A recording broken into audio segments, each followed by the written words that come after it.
Bienvenidos a esta actividad online del Museo Etnográfico de Castilla y León. Esta tarde inauguramos el ciclo Vidas precarias, la vulnerabilidad social a la luz de los contextos laborales actuales, coordinado por Nuria Sánchez Madrid de la Universidad Complutense de Madrid. Antes de empezar, me gustaría dar las gracias a todas las personas que nos estáis acompañando en directo y también a Adrián, que desde Valladolid se ocupa de la cuestión técnica para que todo salga lo mejor posible. Muchas gracias. Esta tarde, la profesora Nuria Sánchez Madrid no puede acompañarnos, está dando clases online en este mismo momento, pero si pudieran servir sus palabras a modo de presentación, las leo para que todas las personas que nos están escuchando puedan comprender un poquito de qué va este nuevo ciclo de vidas precarias. Este ciclo de conferencias pretende aproximar al público interesado una serie de enfoques sobre la precariedad que caracteriza buena parte del sufrimiento palpable a escala global en las sociedades contemporáneas, desde una perspectiva que parte de una colaboración interdisciplinar recomendable entre las humanidades y las ciencias sociales. El recorrido temático que proponen aspira a incrementar el conocimiento que la población española posee de las causas estructurales y de la hegemonía cultural que determinan los regímenes de vida y expectativas políticas troquelados por la razón neoliberal, con el objetivo de contribuir a transformar la noción de exploración etnográfica que sigue siendo dominante en nuestro país. Consideramos que mejorar la autoconciencia de las ambiguas condiciones que promueven la opresión y la explotación laboral en la actualidad, especialmente en el contexto nacional, pero sin perder de vista las paradojas y enseñanzas que suministran países en vía de desarrollo, forma parte de la construcción de una pedagogía civil recomendable para mejorar la cultura democrática de cualquier sociedad. Este ciclo de vidas precarias resulta de una colaboración que confiamos en consolidar entre el espacio universitario e investigador y el tejido museístico español, de suerte que equipos de investigación de filosofía social que actualmente cuentan con proyectos financiados por el Ministerio de Ciencia e Investigación transfieran a la sociedad análisis y diagnósticos resultantes de sus indagaciones sobre las figuras y consecuencias que la precariedad laboral ofrece en la actualidad. Pues bien, inaugura este nuevo ciclo de vidas precarias el profesor Pablo López Álvarez, a quien agradezco de veras su presencia virtual esta tarde aquí con nosotros. Es un placer tenerte en el Museo Etnográfico, Pablo. Pablo López Álvarez es profesor del Departamento de Filosofía y Sociedad de la Universidad Complutense de Madrid y vicedecano de Estudiantes y Relaciones Internacionales. Investigador y profesor titular en el Departamento de Filosofía y Sociedad. Sus campos de trabajo son la filosofía moderna y contemporánea, las teorías críticas actuales y la filosofía política. Ha desarrollado distintas investigaciones sobre la filosofía moderna clásica, Hobbes, Locke, Hegel, la teoría crítica de la Escuela de Frankfurt y el pensamiento francés, sobre todo Foucault. Ha estudiado en los últimos años el problema del Estado contemporáneo, su origen y sus transformaciones, y actualmente trabaja en el análisis de la racionalidad neoliberal, Estado, trabajo, cuerpo y exclusión, desde una perspectiva interdisciplinar. Es coautor del Diccionario Espasa de Filosofía, coeditor de Maquiavelo y España, Maquiavelismo y Antimaquiavelismo en la cultura española de los siglos XVI y XVII, y responsable de la edición crítica bilingüe de Sobre la libertad y la necesidad, de Thomas Hobbes. Recientemente ha editado el volumen La técnica moderna y las superaciones del hombre, mutaciones de la experiencia, del año 2019, junto con Lorena Costa. Y también ha participado en volúmenes colectivos. Esta tarde, Pablo López Álvarez nos hablará de cuerpo, trabajo y precariedad. En concreto, nuevos modelos laborales y políticas del cuerpo. ¿Cuáles son las implicaciones de los modos de organización del trabajo que se han desarrollado en las sociedades neoliberales en las últimas décadas? Prefiero dejarle la palabra para que sea él, Pablo, quien nos hable de ese nuevo orden del trabajo y cómo se relaciona con la inseguridad y la precariedad y un montón de cuestiones más asociadas. Muchas gracias de nuevo, Pablo, por aceptar la invitación del Museo Etnográfico de Castilla y León, y recuerdo a las personas que nos acompañan que abriremos un breve coloquio con turno de preguntas al final de su conferencia. Tienes la palabra y muchas gracias de nuevo. Muy bien, muchas gracias Eva, muchas gracias al Museo Etnográfico de Castilla y León por la invitación, por la posibilidad de desarrollar este ciclo. Naturalmente a todos nos gustaría que se desarrollara en otras condiciones y poder encontrarnos físicamente, pero seguro que tendremos pronto una oportunidad de hacerlo. Agradezco también a mi compañera Nuria Sánchez Madrid la propuesta, la organización del ciclo y a todas las personas que están presentes aquí, que están interesadas en este ciclo y en esta conferencia, y también pues, a todas las personas que posteriormente puedan ver la grabación y atender a lo que aquí se expone.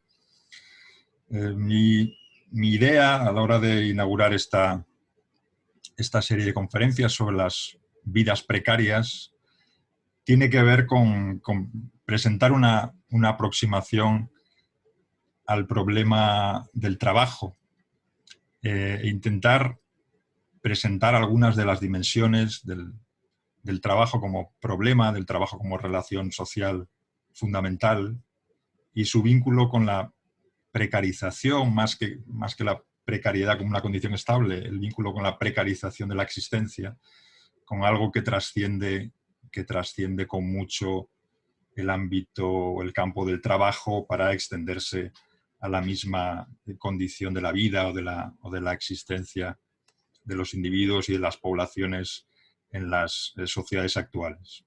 Entonces, voy a intentar hacer una presentación, algunas de las cuestiones que creo que nos permiten vincular cuerpo, trabajo, subjetividad, precariedad como una primera cartografía del problema, y esperando pues hacer visibles y poder comentar algunos de los aspectos que van más allá de una reflexión filosófica y que se atienen a lo que ya se ha planteado al comienzo o en la presentación de la conferencia. Pues ayudar a pensar la situación contemporánea, ayudar a pensar lo que nos pasa, establecer vínculos con instituciones diferentes a la institución universitaria, con grupos de trabajo, con personas interesadas y generar también un cierto contexto de trabajo intelectual colectivo que tiene que ver con las modificaciones y con la realidad del presente. Y ahí el trabajo obviamente es una realidad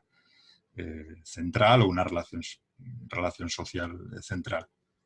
Entonces parto de la idea de que, o de la conciencia de que quizá el problema del trabajo ha sido un problema relativamente relegado en las reflexiones filosóficas de las últimas décadas, que así como en el momento de consolidación de la filosofía del siglo XX, en los años 20, en los años 30, hubo una enorme reflexión en torno a las modificaciones del trabajo, el comienzo de la llamada época fordista o de la gestión científica del trabajo, de la tecnificación, del nacimiento de las sociedades de masas, de la automatización, de la maquinización, de todo lo que eso significaba para la misma condición humana en sus distintos niveles, también para la organización política, de los partidos políticos de masas, de las nuevas formas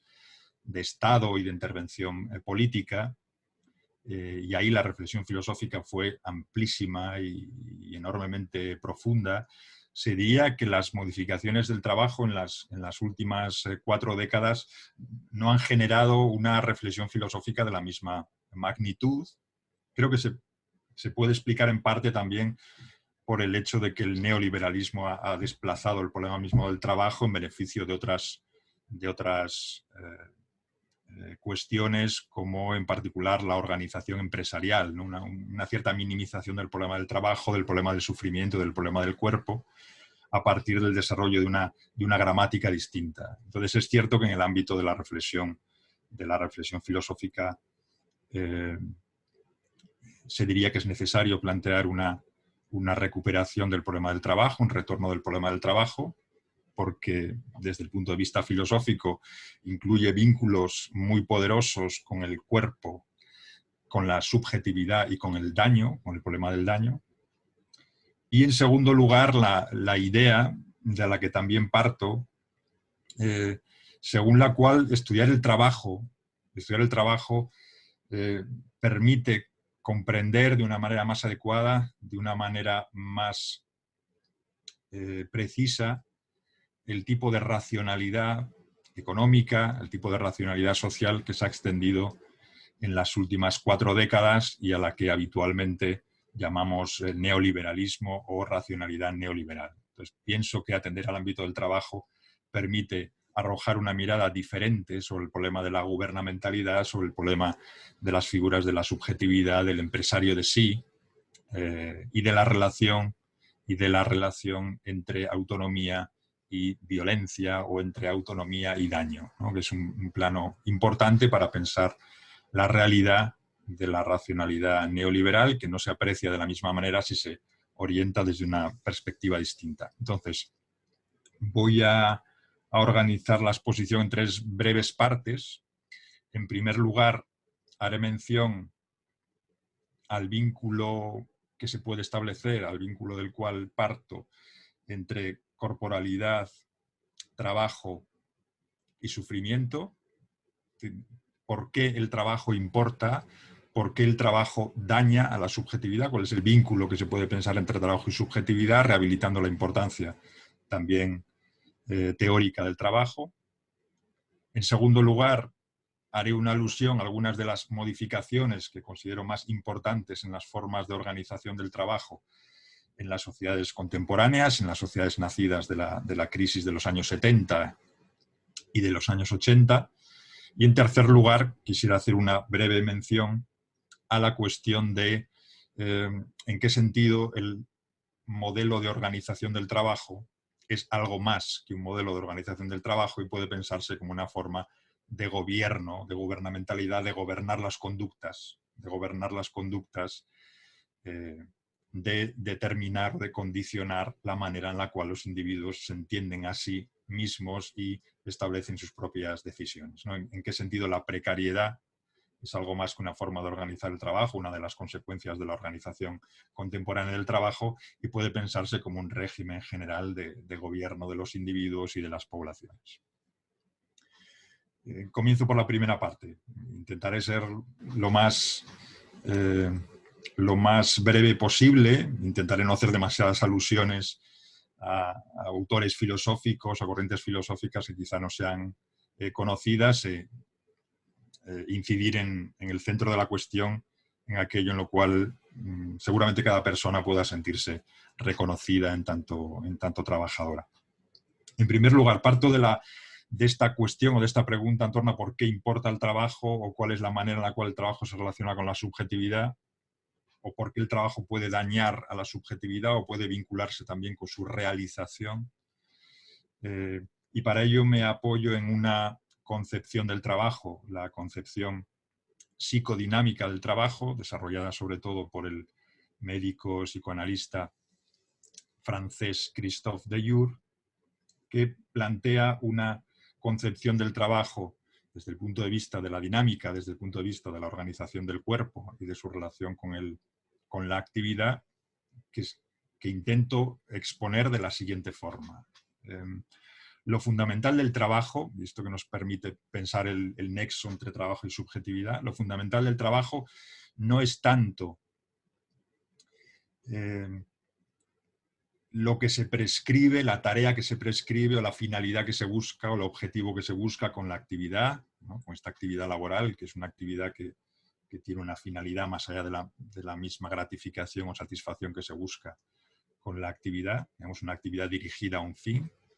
Lo fundamental no es tanto esta relación entre lo que se prescribe y el resultado que se consigue, ¿no? Todo trabajo, desde luego, implica un objetivo y un procedimiento y un resultado, sino que más bien lo fundamental del trabajo, a la hora de pensarlo en términos de relación con la subjetividad, es la serie de mediaciones, la serie de adaptaciones, la serie de interpretaciones que se dan en cada caso para conseguir un objetivo.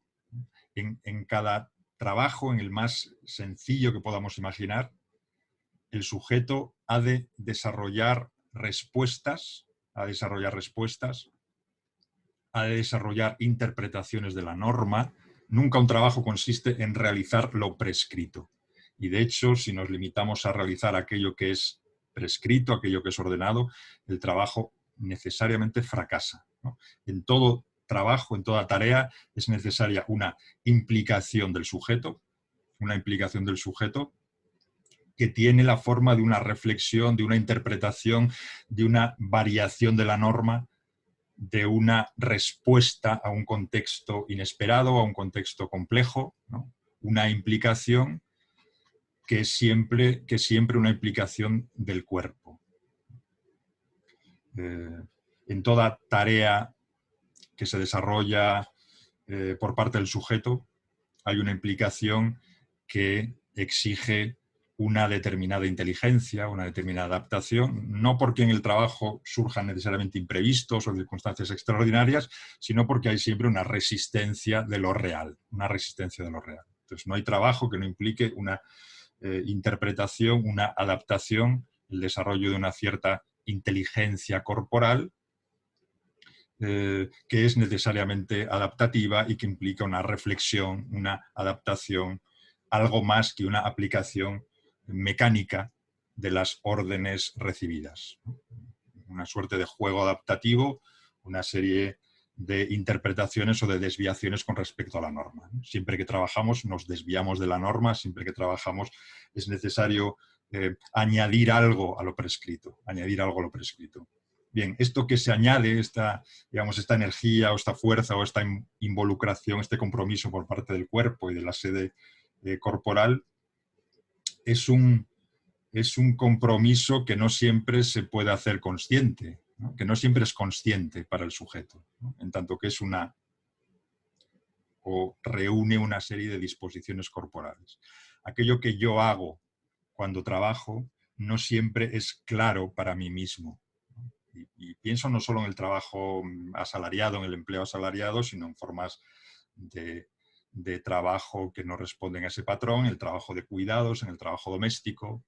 Si yo tengo que dar una clase, si yo tengo que dormir a un bebé, si yo tengo que hacer una tarea mecánica, hay una serie de disposiciones que estoy movilizando en mi cuerpo que en muchas ocasiones no son claras para mí, ¿no? O yo no podría explicar adecuadamente.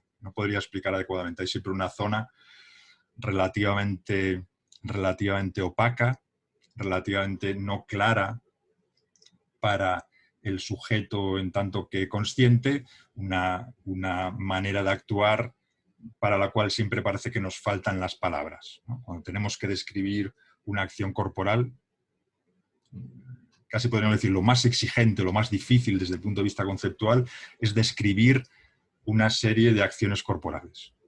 Por lo tanto, el cuerpo como aquello que no puede siempre plegarse a un conocimiento racional, ¿no? Aquí sería adecuado, por ejemplo, hacer mención a la posición del filósofo francés Merleau-Ponty, ¿no? La idea de que la acción del cuerpo es una acción que no siempre es clara para la conciencia racional, o el filósofo Spinoza, ¿no?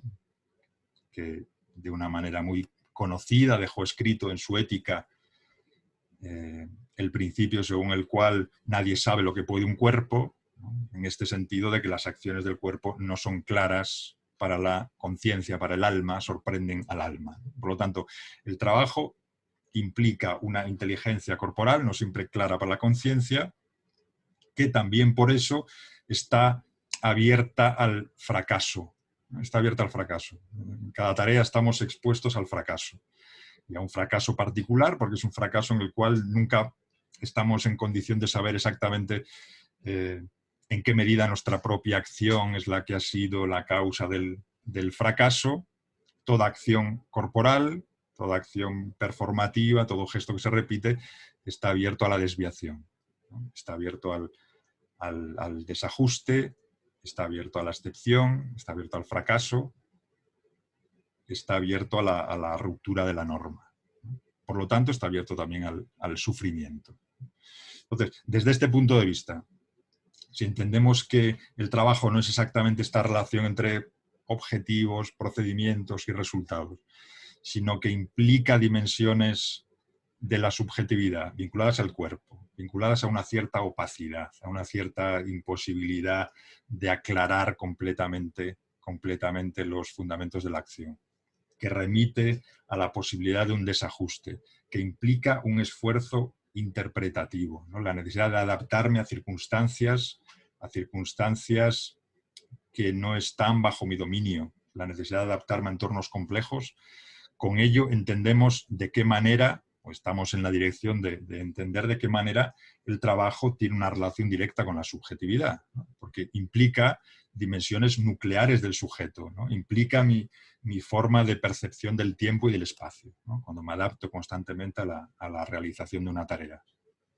Implica una dimensión reflexiva, ¿no? El cuerpo que trabaja es un cuerpo reflexivo, ¿no? Es un cuerpo que frecuentemente se habla a sí mismo, intenta comprenderse a sí mismo. Y es un cuerpo que se adapta a entornos complejos, ¿no?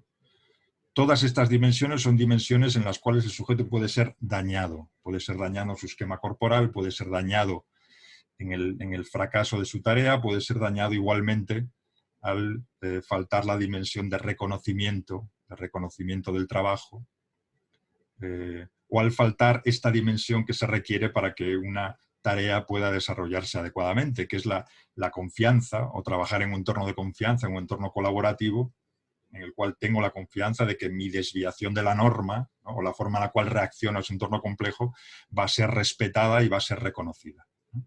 Que no se extiende la sospecha sobre mi forma específica de resolver un problema que se me presenta. Por lo tanto, trabajo como algo que no se puede pensar en su materialidad sin incluir al cuerpo, al sujeto y a la posibilidad del sufrimiento, ¿no? Digámoslo así, aunque sea una idea que a veces cuesta difundir, que todo trabajo implica un cierto nivel de sufrimiento, ¿no? El sufrimiento no es excepcional en el trabajo, sino que está implicada en su misma estructura, ¿no? Por aquellas disposiciones y capacidades que moviliza, y esto también quiere decir que el trabajo es en sí mismo un problema, es una realidad ambigua, es una realidad problemática. En ocasiones se diría, en todos los discursos, ¿no?, de la nueva organización del trabajo, parece que el trabajo ha dejado de ser un problema y lo que es un problema es la organización empresarial del trabajo, o lo que es un problema es la posibilidad, por ejemplo, de la automatización del trabajo. Lo que intento defender es que el trabajo en sí mismo constituye un problema por su ambigüedad, por su opacidad, por la serie de dimensiones del sujeto que está movilizando. La cuestión del trabajo no es exclusivamente pensar en su automatización o pensar en su adecuada organización para lograr la máxima eficacia, sino que en sí mismo está atravesado por el fracaso, está atravesado por el daño, está atravesado por la posibilidad de la falta de reconocimiento, la falta de confianza y la violencia laboral. Por lo tanto, el trabajo como problemático, el trabajo como incluyendo algo más, podríamos decir que una disciplina del cuerpo o que un extraer del cuerpo su fuerza. Del cuerpo se extrae la fuerza, desde luego el cuerpo trabajado es un cuerpo disciplinado, pero al mismo tiempo es un cuerpo activo. Y lo que está siendo dominado, en todo caso, es un cuerpo activo, ¿no?, con su propio esquema corporal, con su propio esquema espacio-temporal, con su propia unidad psicosomática, ¿no?, algo que tiene su propia organicidad y su propia intención. En segundo lugar, y partiendo de esta presentación de la naturaleza del trabajo en su vínculo con el cuerpo, la segunda cuestión que quería presentar es la cuestión de las modificaciones del trabajo en la actualidad en nuestra época, las modificaciones del trabajo y los efectos que estas modificaciones del trabajo tienen sobre esta subjetividad que se está involucrando en el trabajo.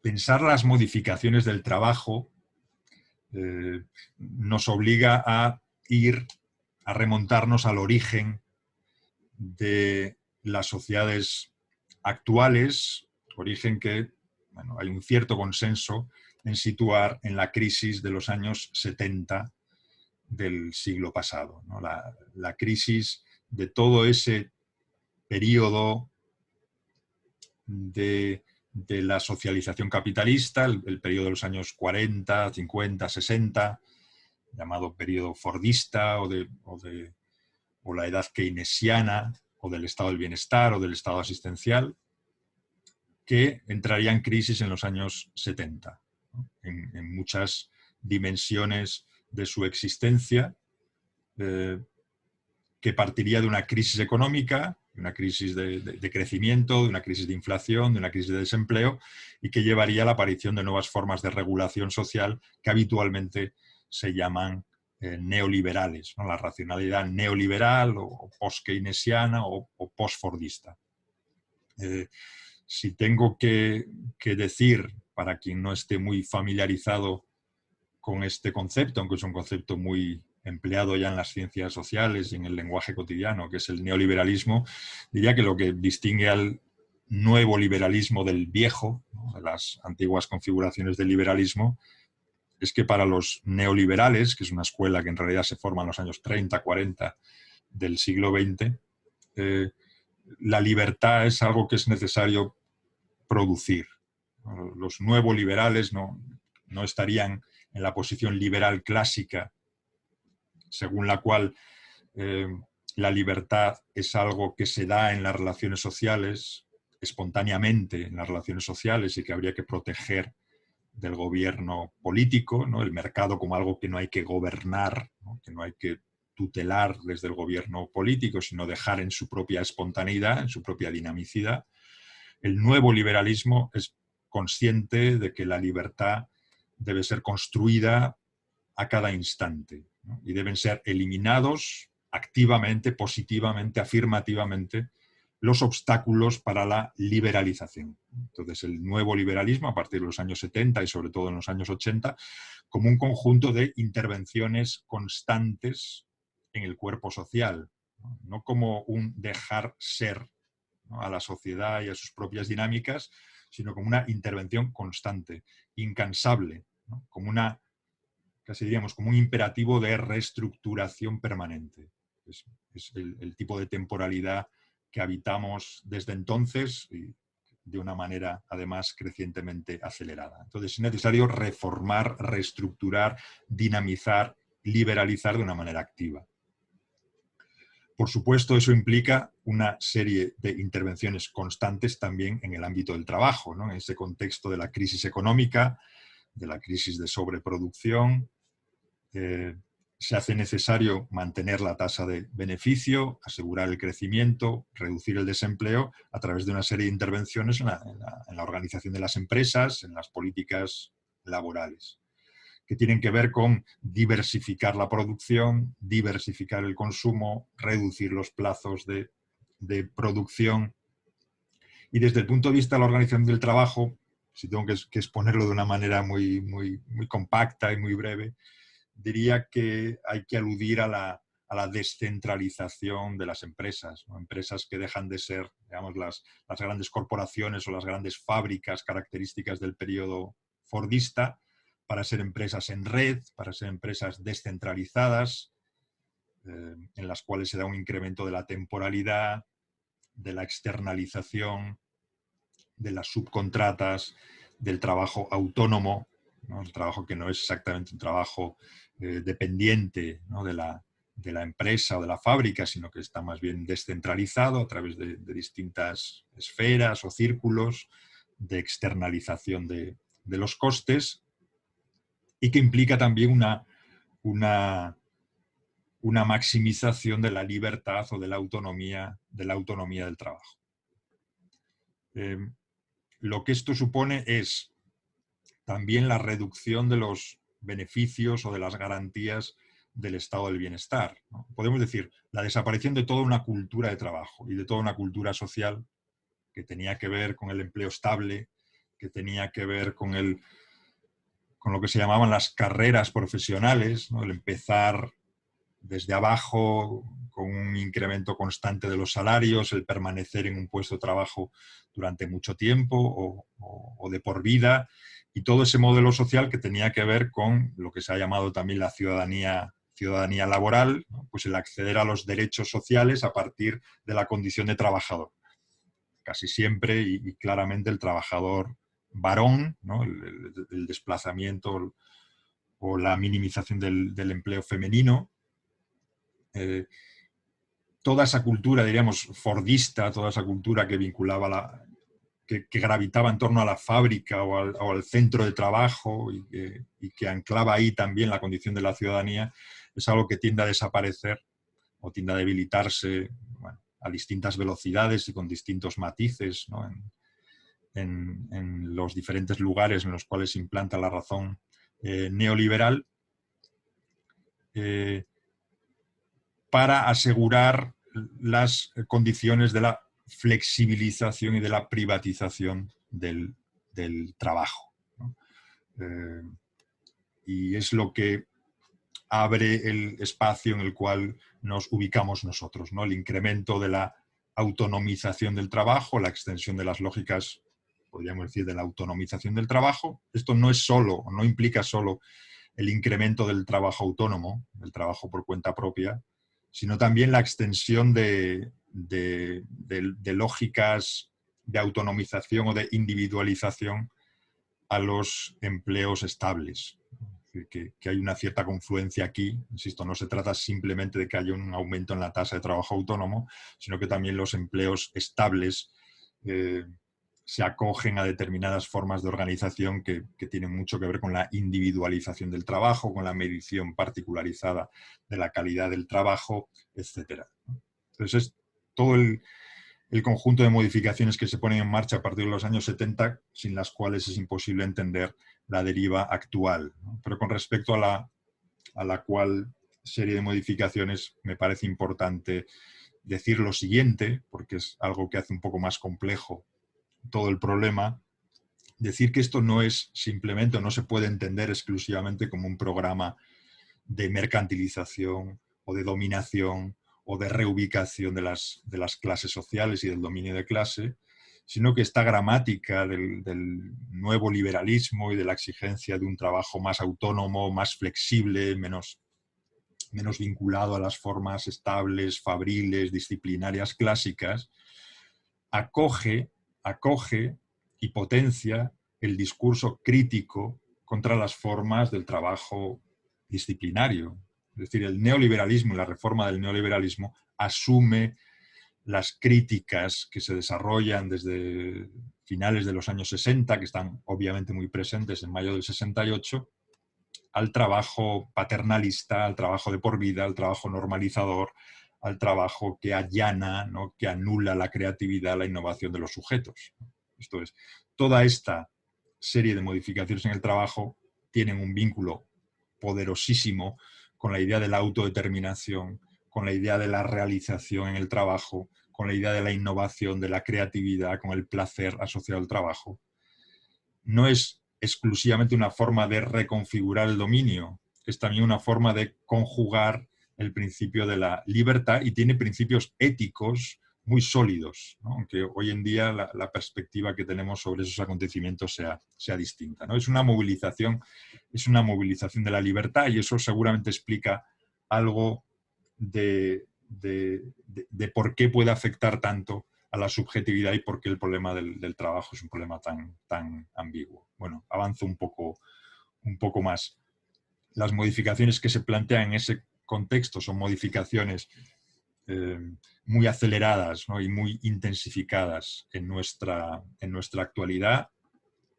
El neoliberalismo es una racionalidad inmensamente adaptativa y muy cambiante, ¿no? Nada dogmática.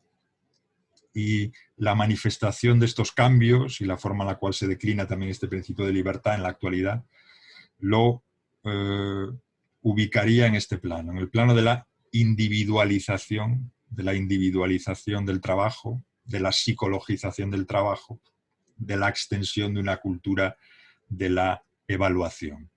El trabajador que decíamos al principio, el trabajador que se implica en la realización de la tarea, que ve como su subjetividad, su temporalidad, su corporalidad se ve implicada en la tarea, crecientemente se ve sometido a un proceso de evaluación individual o de autonomización, ¿no? La flexibilización del vínculo social o del vínculo laboral. Todo trabajador en condiciones actuales es un trabajador que es tratado de una manera crecientemente individual o particularizada. Alguien que, siguiendo esta lógica de la eficacia y del crecimiento, ¿no? y de suprimir todo aquello que vaya a limitar la eficacia y la competencia y la creatividad laboral, es evaluado permanentemente. Está inscrito en una lógica de la vigilancia del examen permanente. Insisto, de la exigencia de una autonomía del trabajo, de la idea tan clásicamente neoliberal de que los sindicatos, de que la organización fordista del trabajo es una organización demasiado burocrática, que esconde ineficacia, que esconde lógicas de dependencia y que es necesario combatir, sobre todo a lo largo de los años 80, ¿no? El gran combate del neoliberalismo contra las formas de organización del trabajo. Bueno, toda esta idea de la eficacia, también de la realización, también de la libertad, implican que el trabajador contemporáneo tiene que estar sometido permanentemente a una serie de exámenes, de vigilancias, de análisis, de evaluaciones, de acreditaciones. Con lo que esto implica de cara al incremento del sufrimiento. Nos hemos acostumbrado a evaluar y a ser evaluados. Nos hemos acostumbrado a que el trabajo tenga que ver con una acumulación del crédito, con una acumulación de nuestro propio valor, con estar, digamos, con que nuestro trabajo esté condicionado a una evaluación permanente, que pierda el umbral de seguridad y que entre en esta zona de vulnerabilidad por la cual el trabajo ha de ser merecido a cada instante, ¿no? Ha de ser merecido a cada instante. Una zona de inseguridad y de vulnerabilidad. Esto supone una externalización de la responsabilidad en la formación y también una cierta expropiación del saber de los trabajadores, ¿no? La idea que presentaba al comienzo del trabajo como una dimensión algo opaca, algo difícil de cuantificar, significa también esto, que no es sencillo hacer una medición, una evaluación precisa de la calidad del trabajo de un trabajador, ¿no? de un sujeto, ¿no? Es decir, que la propia medición de calidad es algo que es intrínsecamente problemático. Y sin embargo, es una cultura, una gramática que se extiende en general en los trabajos autónomos y también en los trabajos por cuenta ajena, y que supone, en cierto sentido, y de entrada, una cesión del conocimiento que los trabajadores tienen sobre su propio trabajo a una agencia externa. El hecho de que nuestro trabajo esté sometido constantemente a evaluaciones y acreditaciones implica una expropiación de la sabiduría que los trabajadores tienen sobre su propio oficio. Entonces, el hecho de que la calidad del trabajo no está controlada por los propios trabajadores, ni los trabajadores tienen ninguna decisión en la organización del trabajo, en aquello que se llamaba clásicamente la democracia laboral o la democracia económica. El individuo cede el control de su trabajo, está sometido a criterios externos con frecuencia.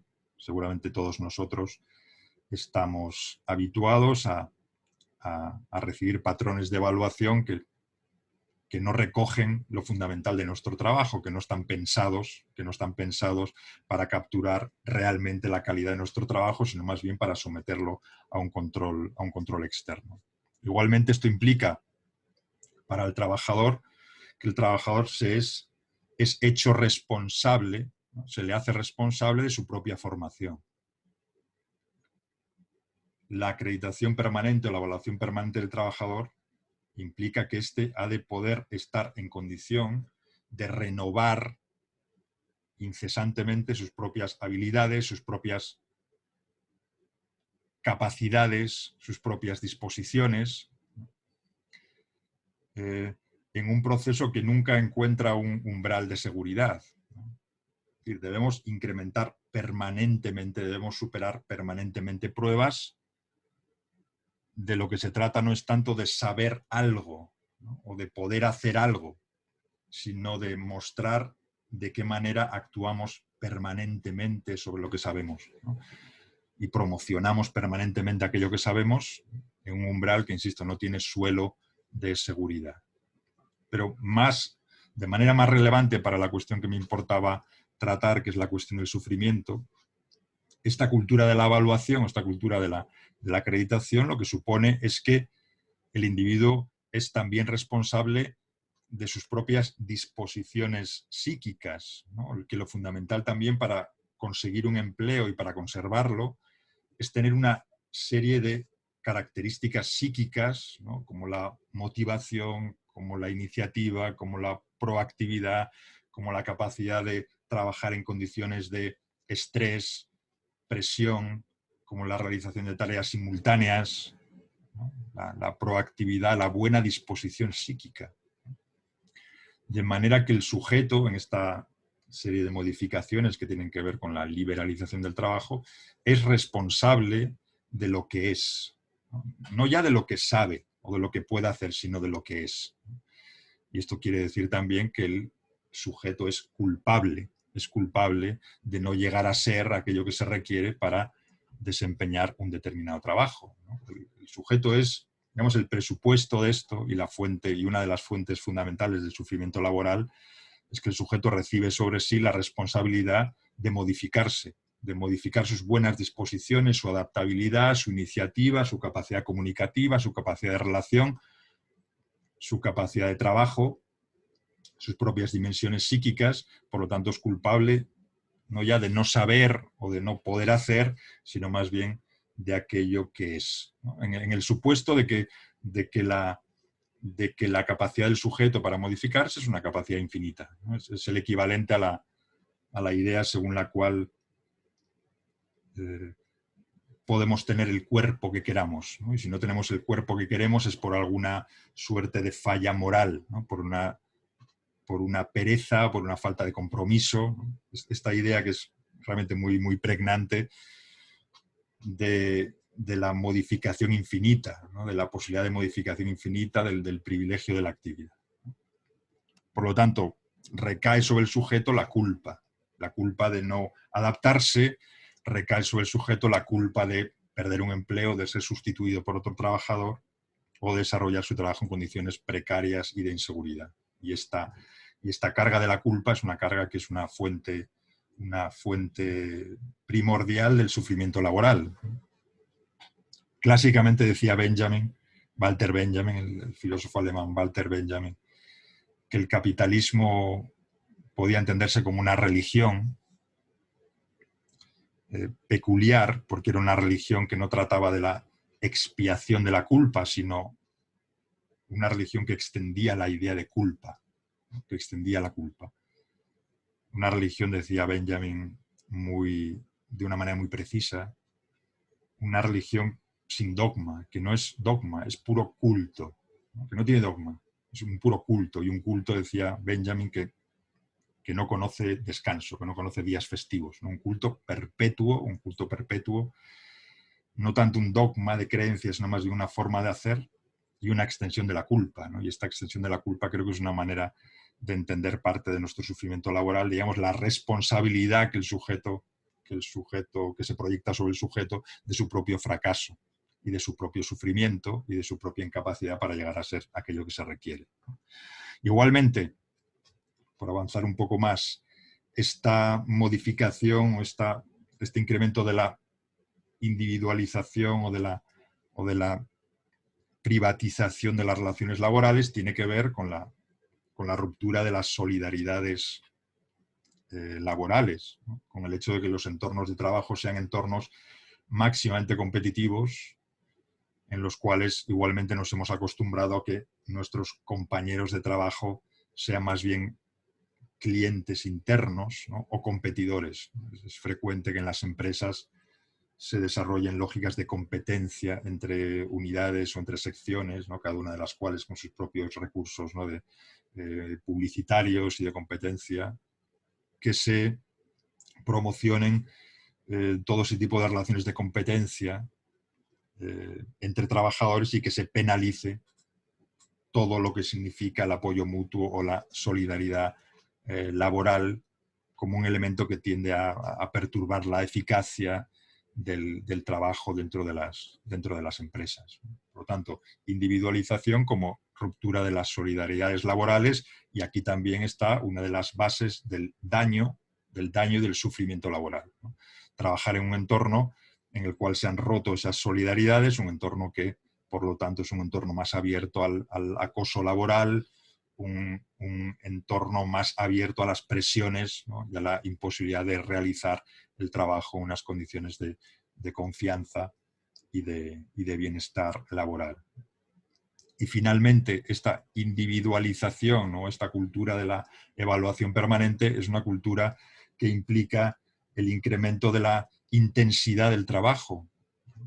A veces se acentúa mucho la cuestión de la precarización a la temporalidad del trabajo, pero tan característico como esto es la intensificación del trabajo, la intensificación enorme de los ritmos de trabajo y de las exigencias de trabajo, que tiene como consecuencia el daño a la salud, ¿no? La clarísima pérdida de salud laboral en las condiciones actuales, salud psíquica, salud física, muscular, el hecho de estar sometidos a estas cuantificaciones de nuestro trabajo nos coloca en entornos patógenos, en entornos de riesgo de enfermedad mental y física, en la amenaza clara de sobrecarga laboral, de depresión, de ansiedad, de fatiga crónica, ¿no? De generación de un entorno en el cual, claro, se da una circunstancia llamativa, según la cual nuestra propia estabilidad psíquica se desarrolla contra las exigencias del trabajo, ¿no? Si podemos mantener una cierta normalidad, no es por nuestra relación con el trabajo, sino resistiéndonos a las exigencias del trabajo, que no estamos seguros de poder soportar adecuadamente. Entonces, que el trabajo sea una amenaza una amenaza de desestabilización psíquica, ¿no? Es algo que tiene una importancia enorme en el actual contexto laboral y que, por supuesto, se vincula con el problema de la salud mental y con el incremento y con la necesidad de usar suplementos médicos, suplementos farmacológicos para soportar adecuadamente el trabajo.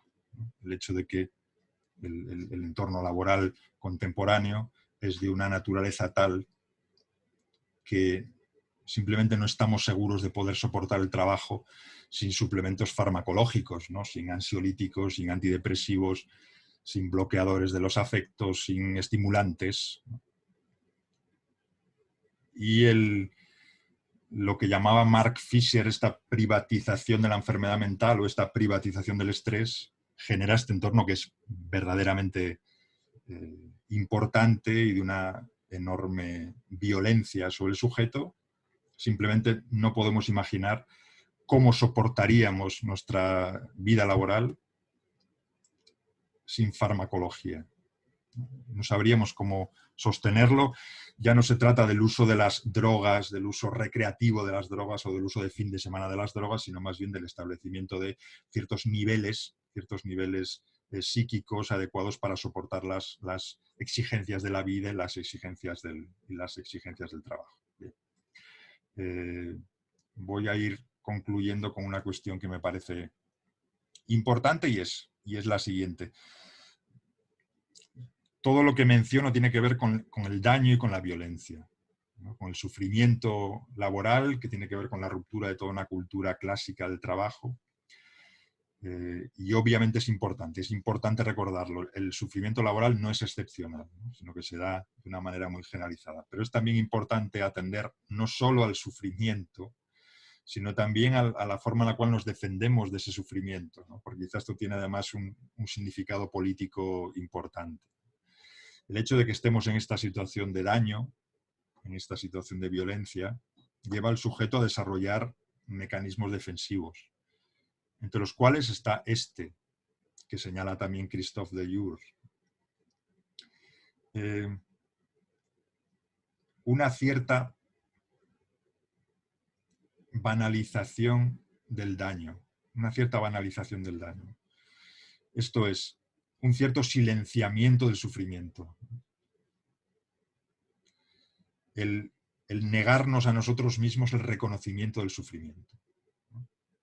El no expresar el sufrimiento, ¿no? El eludirlo de alguna manera, el minimizarlo, el defendernos, ¿no? De la manera en la cual el trabajo nos daña.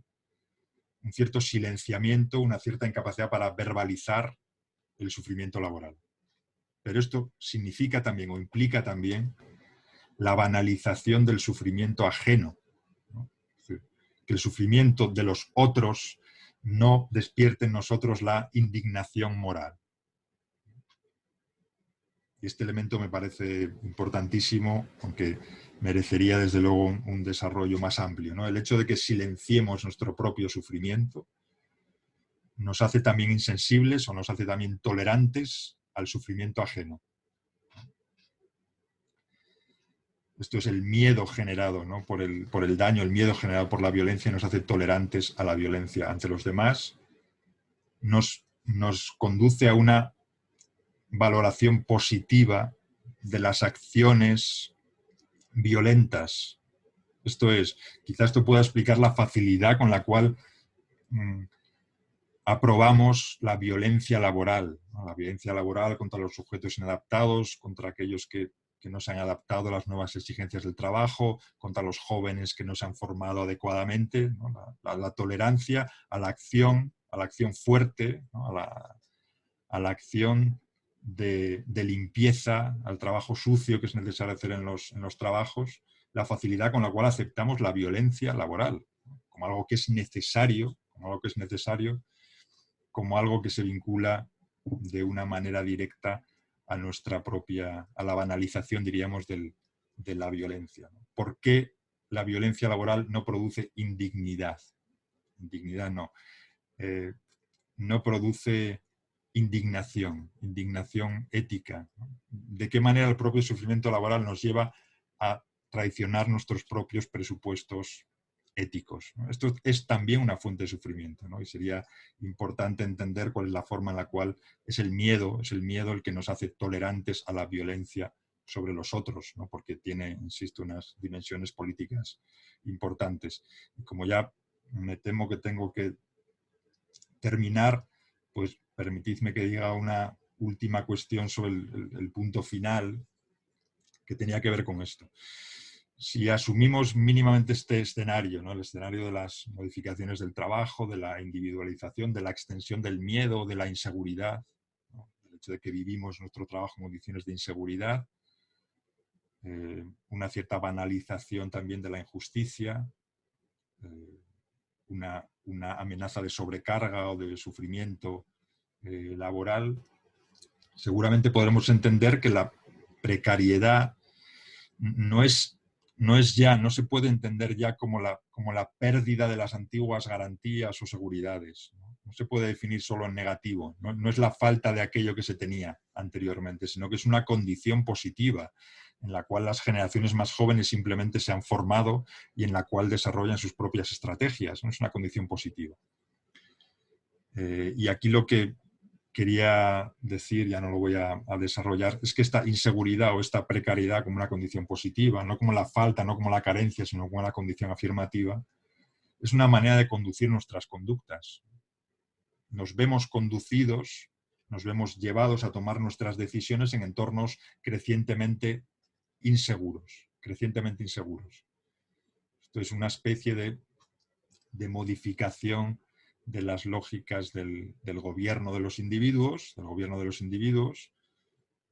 Clásicamente, ¿no?, la modernidad partía de ese pacto de la obediencia, ¿no?, en Hobbes, por ejemplo, de la obediencia a cambio de protección, a cambio de seguridad. Los cuerpos inseguros, los cuerpos precarios recibían la protección a cambio de la obediencia. Ahora se diría que el régimen de gobierno es un régimen en el cual la obediencia recibe a cambio inseguridad. Debemos tomar todas nuestras decisiones en un entorno de inseguridad. Con la orientación, el sujeto se orienta fundamentalmente a minimizar su propia inseguridad. El afecto político fundamental vuelve a ser el miedo y la inseguridad, y esto es algo que trasciende completamente el ámbito del trabajo para extenderse a la forma de existencia o a la vida misma. No es el trabajo precario, sino la vida precaria, la movilización de nuevo del afecto político del miedo, de la privatización de los riesgos, ¿no?, y de una exigencia incalculable que se arroja sobre los cuerpos, como una forma de, digamos, vivimos en entornos sociales en los cuales ya no hay compromiso con la seguridad de los cuerpos o con la reproducción de los cuerpos, ¿no? Lo que hay es una elevación infinita de las exigencias laborales, por una parte, y por otra parte, una producción de poblaciones sobrantes, de poblaciones que ya no se pueden incluir en el ámbito del trabajo.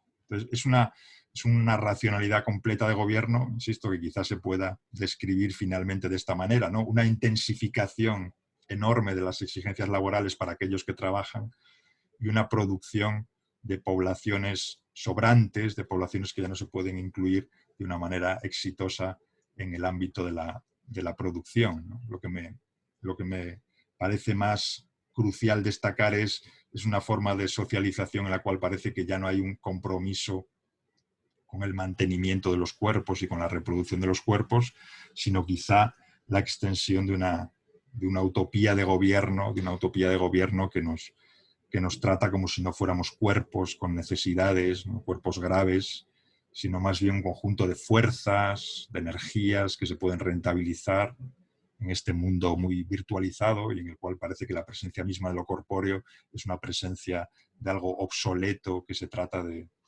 superar, ¿no? Y eso en el ámbito del trabajo implica modificaciones importantísimas, ¿no? Somos gobernados como si no tuviéramos cuerpo, como si no tuviéramos límite, como si no tuviéramos gravedad, consistencia, ¿no?, como si siempre pudiéramos actualizarnos, dinamizarnos, innovar permanentemente. Lo que ocurre es que el cuerpo siempre aparece como cuerpo que sufre, como cuerpo que es excluido, y aunque es cierto que en estas condiciones el cuerpo mismo puede ser un agente de su propia destrucción, por esta implicación que decía antes de la autonomía y del sufrimiento, también es cierto y no se puede olvidar que el cuerpo siempre está en condición de alterar los entornos en los cuales se inscribe. El cuerpo como realidad orgánica siempre puede modificar la red de determinaciones en las cuales se escribe, y pienso que es algo que puede pasar también y que debe pasar también en el ámbito del trabajo. No quiero hablar más, aunque tenía pensado comentar algunas otras cosas, así que lo voy a dejar aquí por si podemos hablar brevemente. Muchas gracias por la atención. Muchas gracias, Pablo. Bueno, la verdad es que después de escucharte, tela lo que hay aquí para reflexionar y para pensar, ¿no? A mí es que esa cuestión, ¿no?, que has enmarcado, la violencia laboral, en fin, todo este panorama negro que envuelve la situación laboral, ¿no?, la precariedad. Es que, ¿cómo solucionamos esto? No lo sé, francamente no sé cómo lo solucionamos. hay una cuestión que sí me parece relevante y que hace todo un poco más complejo y más ambiguo, y es lo que he intentado decir al final, ¿no? Que en realidad esta condición precaria, esta condición que implica una enorme inseguridad, es una condición que también ha movilizado en parte el propio deseo de los individuos, ¿no? Que no es que no es una cuestión menor. Es decir, la exigencia de un trabajo más vinculada a la realización, la idea de que el trabajo tiene que ver con la subjetividad, que tiene que ver con la libertad. En los años 70 se gritaban las manifestaciones italianas en Bolonia, por ejemplo, precario è bello, ¿no? Lo precario es bello. No es nada infrecuente en la cultura laboral, en la cultura política de los años 70, la reivindicación de una forma de empleo por cuenta propia que se pudiera relacionar con formas experimentales de familia, de consumo, de vida. Es decir, la ruptura con los patrones del trabajo fordista, digámoslo así, no es un elemento menor en la cultura crítica de los años 70, de los años 80, ¿no? Lo digo por esto, porque ya no es posible, y pienso que para la gente más joven que yo será menos posible todavía, simplemente aspirar a un retorno, ¿no? a cosas que ya no eran queridas en aquel momento. Que hay una dimensión de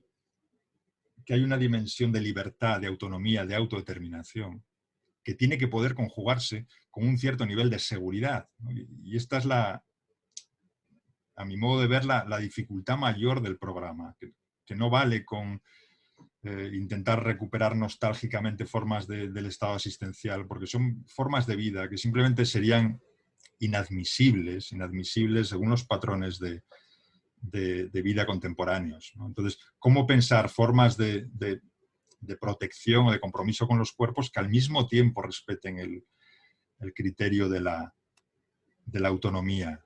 Ahora, luchar contra la precariedad, no puede decirse que la lucha contra la precariedad sea la lucha contra una dimensión menor. Es un problema estructural.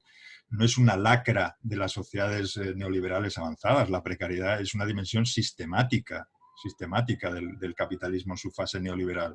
Con lo cual, no se puede reformar o modular de una manera pequeña, sino con modificaciones muy importantes que no sabemos si los estados están en condición de desarrollar, ¿no? Ahora, estos días estamos viendo la legislación sobre los riders, por ejemplo. Es mucho más importante de lo que se pueda imaginar, porque implica no solo el reconocimiento de relaciones salariales, sino también, por ejemplo, el derecho de los trabajadores a conocer los algoritmos a partir de los cuales se reparte el trabajo, ¿no? Es una cierta redistribución del conocimiento que es importantísima, pero que realmente no se sabe en qué términos y en qué escala se podría lograr. A mí lo que más me interesa, porque creo que lo interesante es que se pueda discutir, no tanto dar una solución cerrada, es que hay una captura, digamos, del deseo también en la idea de la autonomía.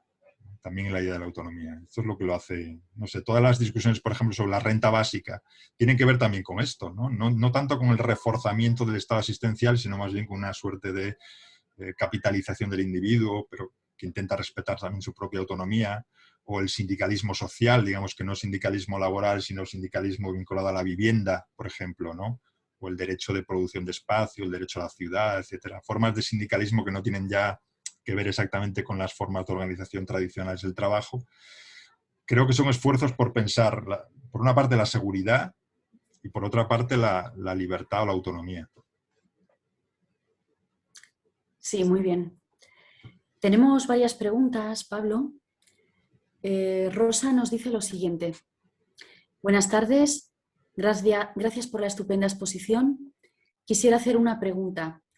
La transformación del obrero en nuevo individuo aislado, autoemprendedor, autoexplotado, que sufre la depresión de sentirse inútil y ya no la rabia de luchar contra la injusticia, precisa de una nueva teoría revolucionaria que sustituya al marxismo como interpretación y proceso de acción que favorezca el cambio y una vida mejor para estos nuevos trabajadores? Bueno, gracias por la atención y gracias por la pregunta. Desde luego yo no diré que sea necesario sustituir al marxismo. Tampoco sé exactamente dónde empieza y dónde termina el marxismo o cuáles son las formas contemporáneas de desarrollo del pensamiento marxista, si pienso en formas actuales de la crítica del valor o en el pensamiento de David Harvey y todas las reflexiones que Harvey hace sobre el derecho a la ciudad, por ejemplo, o sobre la nueva carta de derechos o las interpretaciones del neoliberalismo, no me parece que sean en absoluto prescindibles. Creo simplemente que el marxismo es un conjunto muy amplio de posiciones con frecuencia enfrentadas entre sí. Lo que desde luego habría que superar, obviamente, pues son los patrones de resistencia vinculados a formas y a experiencias históricas pasadas. Eso está claro, ¿no? Por mucho que, a ver, hay un tipo de sufrimiento y de precariedad contemporánea que de una manera muy natural nos lleva a idealizar la vida de nuestros padres. Yo vivo con una cierta sorpresa, ¿no? Pues una especie de atmósfera general en gente más joven que yo de idealización de la vida de mis padres, ¿no? que corresponde más o menos a la vida de sus abuelos en los años 50, en los años 60. Y entiendo que hay algo de natural, digamos, en una perspectiva nostálgica, ¿no? Pienso también que es un mundo en el cual no soportarían vivir ni 24 horas, ¿no? Más allá de la nostalgia, digamos, esas formas rígidas, ¿no? del trabajo, de las identidades laborales, del trabajo de por vida, del hecho de que la trayectoria biográfica fuera indiferenciable de la trayectoria laboral, en el caso de los varones, ¿no? Y que las mujeres realizasen otras tareas, ¿no? Y formasen esos núcleos familiares, esas formas familiares. Entiendo que el desafío para el pensamiento crítico es otro, en la línea en la que decía Rosa, ¿no? Pensar en una gramática distinta. Ahora, el sujeto empresario de sí, pues finalmente, ¿no? la famosísima fórmula de Foucault, pues se ha mostrado como el sujeto que gestiona su propia deuda, que gestiona su propia precariedad, que tiene que pensar formas de organizarse, pero mi idea es que ya se dan estas formas de organización, que lo social siempre es productivo, ¿no? Y que hay formas de organización que ya no parten de la nostalgia del Estado de los años 60, ¿no? Que sería, insisto, invivible, sino de formas de estrategia y de resistencia que solo tienen raíz y suelo en las condiciones actuales, de la sociedad. Y pienso, digo, a mí me parecen relevantes, además de la cuestión de la renta básica, que ha tenido una difusión muy amplia, los problemas relativos a la politización de la salud mental, ¿no? a la concepción de la salud mental como un problema político vinculado al trabajo, y las formas de sindicalismo social, las formas del sindicalismo vinculado a la vivienda o vinculado al derecho a la ciudad, ¿no? a las políticas de los espacios. Por ahí creo que se dan formas, insisto, de organización diferentes. Tenemos otra pregunta, Pablo, en este caso de Javier. Buenas noches. Lo primero, felicitarle por la conferencia. Le quería preguntar si piensa que la violencia laboral tiene alguna función específica o si es una mera consecuencia de la nueva configuración del trabajo. También quería pedirle que ampliara qué entiende por precariedad. ¿Es una situación general del trabajo o una condición corporal? Saludos. Diría que la violencia laboral no la leería en términos funcionalistas, la leería como un efecto de un conjunto de modificaciones necesarias para la supervivencia, pues, de la lógica de los mercados o la lógica del mantenimiento de la tasa de beneficio, digamos, de la reorganización económica desde los años 70. En términos más conceptuales, claro, yo me dedico a la filosofía, no a la sociología. En términos más conceptuales, yo diría, hay una enorme serie de modificaciones que tienen que ver con el tratamiento del cuerpo y con la desmaterialización o con la desustancialización de las cosas, ¿no? Y creo que, por decirlo de una manera breve, lo que ocurre o la forma en la cual se puede entender la violencia laboral es porque el cuerpo es sometido a demandas infinitas, ¿no? Como si realmente no fuéramos cuerpos, ¿no? Una demanda que nos coloca al nivel de las transacciones financieras, de los movimientos inmateriales, de toda una cultura de la velocidad y de la aceleración que declara que el cuerpo es un residuo obsoleto, ¿no? Una violencia que tiene que ver con el hecho de que hay una demanda infinita sobre nosotros y una sobrecarga infinita, por lo tanto, ¿no? Y de ahí entiendo que se sigue toda una forma de control y de vigilancia de los cuerpos. No estamos, insisto, habituadísimos a la evaluación, al ser evaluados, digamos, a vivir, y me refiero entonces a la cuestión de la precariedad. Precariedad en el sentido laboral, por supuesto que es un fenómeno específico y creo que bien delimitable con respecto al incremento de la discontinuidad, de la pérdida del nivel de los salarios, de la imposibilidad de tener una biografía laboral coherente, ¿no? Todo lo que tiene que ver con la inseguridad, con la pérdida de continuidad, con el descenso del nivel de los salarios por debajo del nivel de la pobreza, con la necesidad de compatibilizar trabajos, con la ruptura de la diferencia entre el lugar de trabajo y el lugar de vida, la desaparición completa del lenguaje del tiempo libre. No hay tiempo libre ya, porque todo tiempo es tiempo productivo. Pero me interesa, además de rastrear la cuestión de la precariedad, pues en la forma en la cual ha hecho, por ejemplo, Guy Standing, ¿no? En su famosísimo estudio sobre el precariado, entender la precariedad como una condición existencial. Vivimos en sociedades en las cuales no hay un compromiso general con el mantenimiento de los cuerpos, ¿no? Entonces, una condición de inseguridad, y la inseguridad produce miedo, y el miedo produce reacciones defensivas que son políticamente muy importantes, ¿no? Y creo que lo que hay que esperar para el futuro es también una movilización política enorme del miedo y de la inseguridad. En ese sentido me refiero más bien a la precarización de la existencia.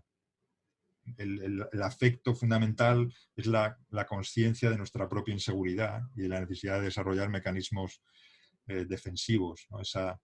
Más que precariedad como una condición estable, hablaría más bien de procesos de precarización, ¿no? De inseguridad de la vida, en este sentido que dice, por ejemplo, Isabel Lorey, ¿no? Si antes el pacto era obediencia a cambio de seguridad, ahora es obediencia a cambio de inseguridad. Y nuestras condiciones están determinadas por ese plano de inseguridad, por el no tener nada a lo cual atenernos, este proceso de ser responsables de nuestro propio fracaso y de nuestra propia exclusión, de ser poblaciones sobrantes o de ser sujetos sobrecargados laboralmente, ¿no? y enfermos, en último término, un entorno completamente patógeno. Pablo, mira, tenemos 4 preguntas más que, no sé, es que nos vamos un poquito de tiempo, ¿sabes? Entonces, te voy a leer la primera y si puede ser breve para condensar, porque si no, no vamos a poderla resolver. Dice Miguel Ángel: ¿podemos hablar de una disciplinarización de las poblaciones a raíz de esa precarización? Es decir, una disciplinarización que ya no tiene como blanco al individuo, sino a poblaciones enteras que han de ser precarizadas para la aceptación de determinadas condiciones de empleo. Más que hablar de una población excedentaria, ¿podríamos hablar de la formación de una población subcualificada? Muchas gracias por esta interesantísima conferencia. Bueno, voy a ser muy breve para decir que me parece muy interesante la pregunta y estaría básicamente de acuerdo con lo que plantea. Sí. Dentro de los estudios filosóficos es verdad que hay una tendencia a decir el neoliberalismo ha superado a las sociedades disciplinarias, ¿no? El lenguaje de la disciplina es un lenguaje antiguo, el lenguaje del neoliberalismo es el del empresario de sí, el de las formas de subjetivación que movilizan la libertad, etcétera. Lo que me interesa, y estaba también en el trasfondo de mi ponencia, es que la misma deriva de las lógicas de la autonomización del empleo finalmente llevan a la reaparición de la disciplina. Y ahí habría que introducirse, digamos, en análisis un poco más precisos sobre los distintos ámbitos laborales, etc. En muchos ámbitos laborales contemporáneos la disciplina es enormemente férrea, es más férrea que en los tiempos más gloriosos del Taylorismo y del Fordismo, ¿no?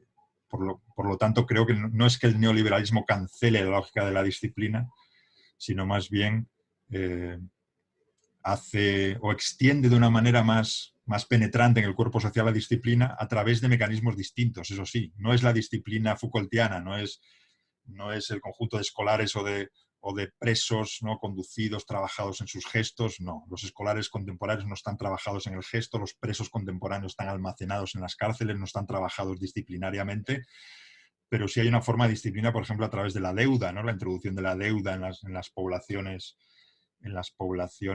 del mundo, en América Latina, en África, etcétera. Es una forma de disciplina también, que no es la vieja disciplina, pero obviamente es una disciplina.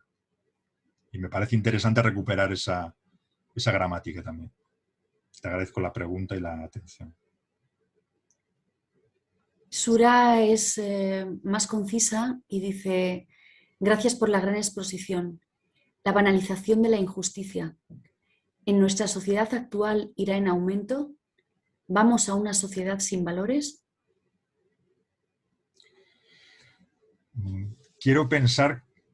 Me gustaría pensar que no irá en aumento, pero en la medida en la cual creo que esa banalización tiene causas objetivas, entiendo que será difícil revertirla. Y entiendo que una población que se conduce por el miedo y se conduce por la inseguridad tiende a ser tolerante con la injusticia.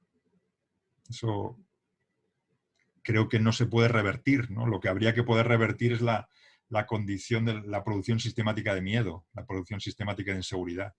Pero los movimientos políticos que vemos a nivel planetario, a nivel mundial, hablan precisamente de esta movilización intensa del miedo y de la inseguridad y de una banalización de la injusticia. En efecto, estamos dispuestos a que la injusticia no produzca en nosotros indignación moral si contribuye de alguna manera a asegurar nuestra propia condición. Y realmente es perturbador ver hasta qué punto estamos dispuestos a admitir injusticias si eso revierte en nuestra seguridad, ¿no? También políticamente y también socialmente.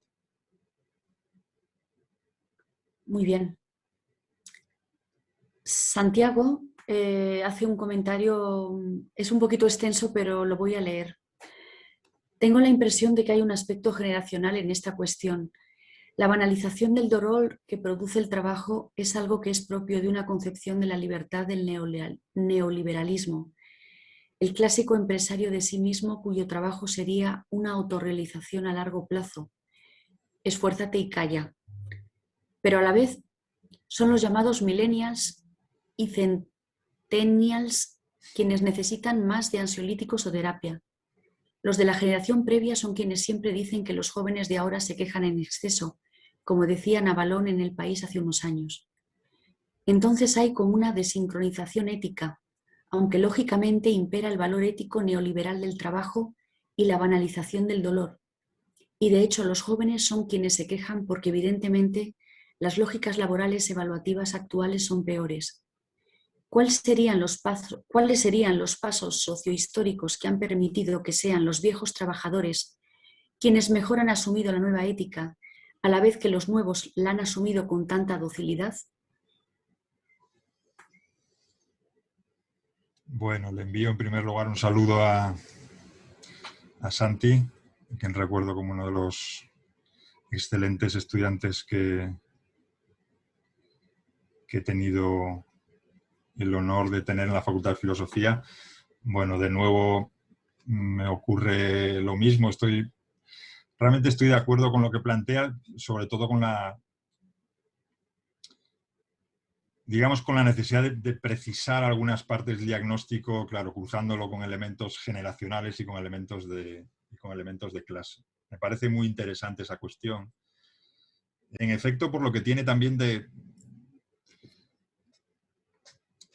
establecimiento de diferencias, por ejemplo, dentro de la gestión o de la administración o del sentimiento del estrés o de la sobrecarga laboral, ¿no? Que por supuesto habría que poder diferenciar en términos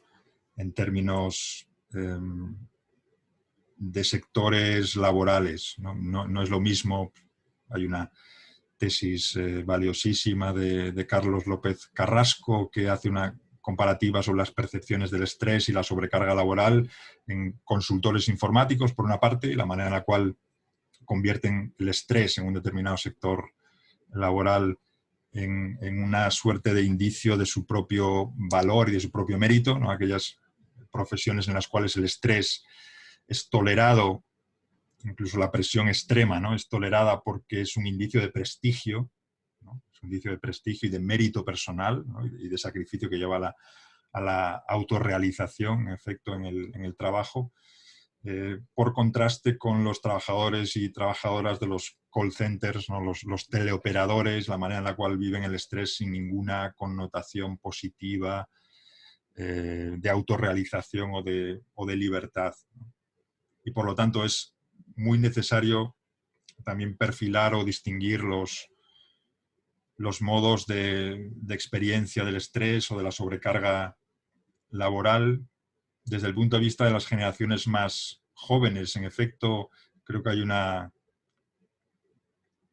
normalización enorme, sorprendente, pero que también encuentra sus propias causas objetivas, y esta utilización, ¿no? Esto que dice Marta y Chávez, ¿no? Esta confianza en la piedad de la química, ¿no? La confianza en la química, la confianza en los ansiolíticos, en los estimulantes, en los bloqueadores de los afectos, ¿no? En toda la absoluta normalización de la farmacología como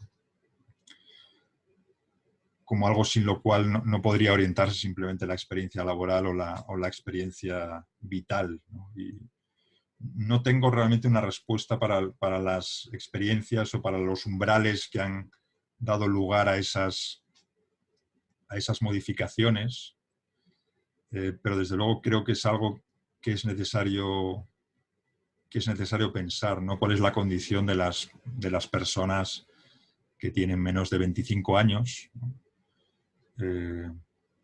Exactamente cómo se declinan sus expectativas y sus formas de organización y sus formas de resistencia, o si ahí más bien se ha extendido, digamos, una percepción de corte nihilista, de corte desesperanzado, que carece de la posibilidad de una movilización de la imaginación política en sentido fuerte, ¿no?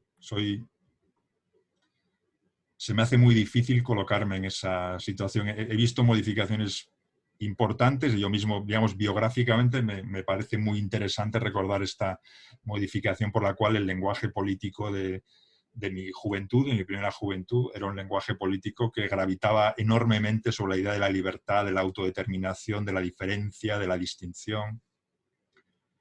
Y el lenguaje político contemporáneo es un lenguaje que gira en torno a la vulnerabilidad, al daño, a los cuidados, ¿no? De una manera que hubiera sido difícil de imaginar hace 30 años, ¿no? Entonces, es verdad que hay que atender a esas dimensiones generacionales y, por supuesto, también poner el foco a esa incapacidad de percepción por parte de las generaciones mayores, ¿no? Que hablan de la forma en la cual los jóvenes se quejan, cuando en realidad ellos fueron los que tuvieron unas condiciones peores, ¿no? Yo no puedo sentir de ninguna manera que las condiciones en las cuales me socialicé de joven y las expectativas que tenía cuando empecé a estudiar y mi propia trayectoria laboral sean en ningún sentido peores que las condiciones a las que se enfrentan las personas que ahora tienen 20 años. De ninguna manera, ¿no? De ninguna manera. Y nada, Pablo, tenemos 2 minutos para responder a Juan, que nos dice, bueno, es un comentario: excelente la ponencia por su claridad, profundidad y pertinencia. Me ha llamado la atención cómo el entorno laboral apela a la libertad y la creatividad del trabajador para convertir sutilmente a los empleados en entes aislados que se autodisciplinan sin necesidad de que exista una lógica militar imperativa. Sí, no.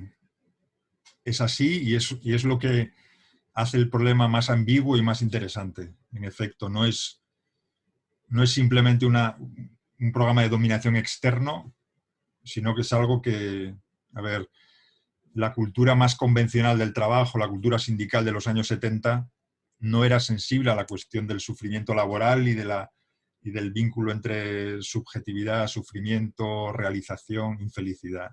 El neoliberalismo sí lo fue, sí fue sensible a esa cuestión.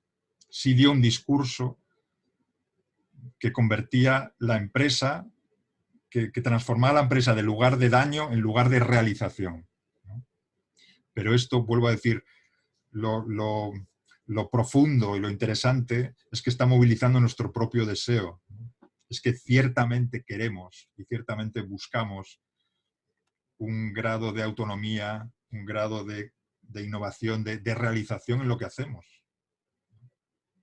Y no asumiríamos de una manera sencilla los patrones laborales previos, ¿no? Entonces, tiene algo de autodisciplina, por supuesto, pero sobre todo tiene que ver con los patrones en los cuales estamos necesariamente socializados, ¿no? Y la manera en la cual canalizamos y declinamos nuestra propia idea de libertad. Muy bien, Pablo, pues nada, darte las gracias porque ha sido una magnífica conferencia, este debate, también preguntas, respuestas que se ha generado. Te agradezco de nuevo tu participación además como persona que inaugura este ciclo y nada, te agradezco muchísimo tu participación. Pues de nuevo, gracias a ti, Próximamente, gracias a vosotros, gracias de nuevo a toda la gente que ha asistido pacientemente y seguro que tendremos más claro ocasiones que de seguir sí, hablando de esto. claro que sí. La charla estará disponible en breve para que se pueda ver en diferido. Muchísimas gracias a todos y buenas tardes.